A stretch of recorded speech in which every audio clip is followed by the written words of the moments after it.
back, hopefully with an epic painting. I did a live stream last week. We made some thumbnails, and I decided to get one of the thumbnails and made it into a finished painting. So that's what we're gonna see today. Here you can see a quick time lapse of the thumbnails that I did on stream. If you want to, you can check out the stream. The stream is really rough. I was very rusty in the painting. I was also really rusty in the talking.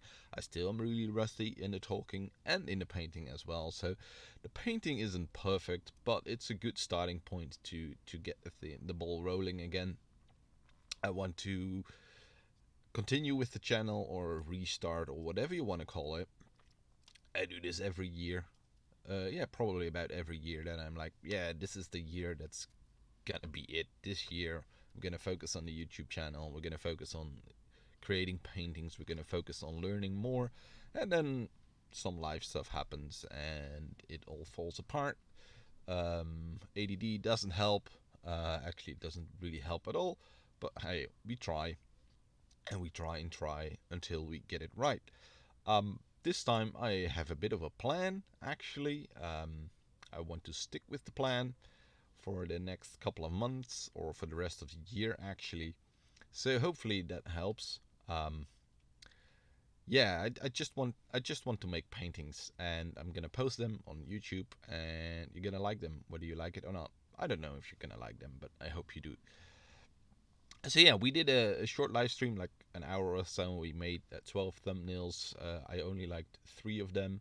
They were usable, and I grabbed one of them and I refined it a little bit more. I actually grabbed 3, but I used one of them to continue with it, and that's the top one you can see here. So this is still all on the live stream. So if you want to check this out at the real time, you can check the live stream. I will post a link in the description.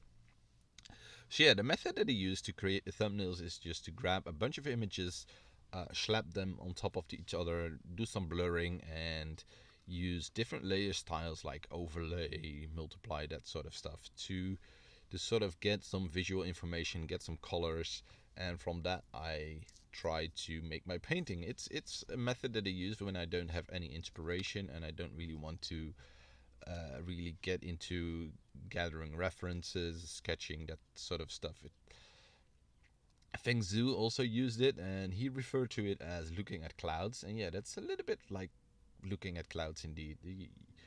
You can see shapes in clouds, and then yeah, I use the same method here. I put down shapes on a canvas and I see the shapes and I'm like, oh, this could be a building, this could be a rock, this could be a tree. And from there on we start refining the painting, and now at this point I have a rough idea of this sort of village castle thingy in the jungle, which I've done in the past. So I notice that I go back to the sort of my comfort zone when I haven't done this in a long time. So I've done similar paintings in the past, but I was like, you know what? Let's do a comfort zone painting, just to get back into the flow. I can beat myself up and do some complex stuff, and then get really burned out on it, or I can just do some comfort stuff, and yeah, be happy with it, and just get back into the flow, get painting again, get a feeling for everything. I had a lot of struggles with my tablet, with my graphic tablet. In some areas the pressure sensitivity isn't always right. I especially have a problem with color picking. If you check the live stream, you can actually see that sometimes when I color pick in certain areas, it just doesn't really work, and that was really frustrating, and it still persisted throughout the painting, and yeah, it doesn't help.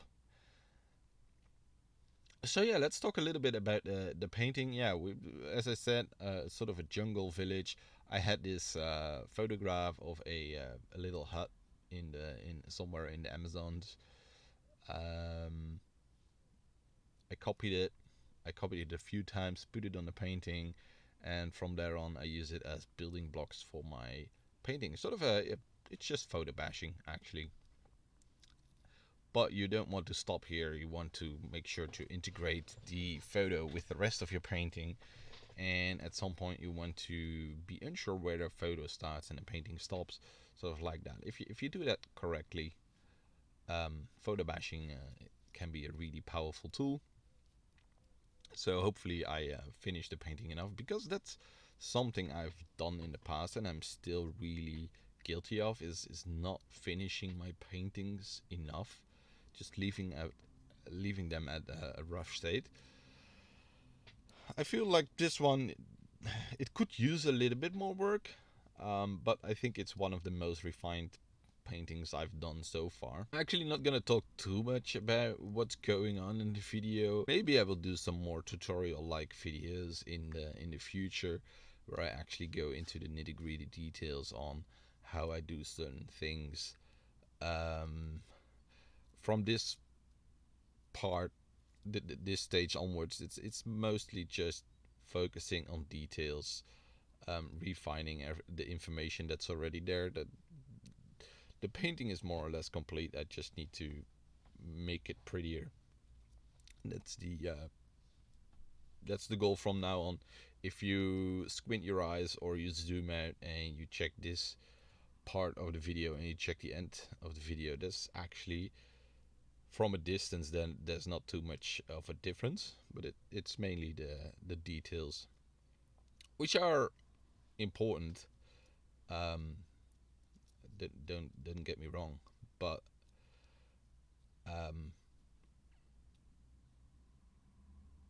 it's sort of the finishing touch of a painting. But yeah, I actually had a load of fun making this one. I felt reasonably comfortable. It's not the most dramatic, creative, pretty piece, but it's certainly, it's okay.